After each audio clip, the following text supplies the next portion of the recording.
So, andito ako sa wet market. So, kita niyo yung damit ko. Hindi na ako nag-dress kasi malapit lang naman yung wet market sa akin. Ayan. Bibili po tayo ng hipon. Panghalo ko po sa ano ko. Sa wow, shell.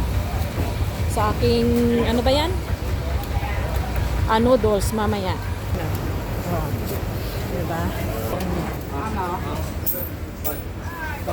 Prutas. Ayan. Dito tayo. So, yung bibilin ko, hipon lang talaga. One items. Yun lang. Hanap tayo ng mora.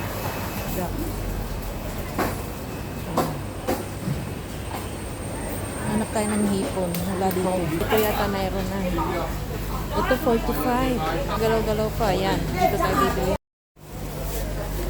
Pabili na. Right. Kaparating ko lang guys. Galing na ang market. So ito yung nabili natin. Oh, tingnan niyo. Diba? Gumagalaw-galaw pa. Oh. Buhay na ba? $30 lang to siya.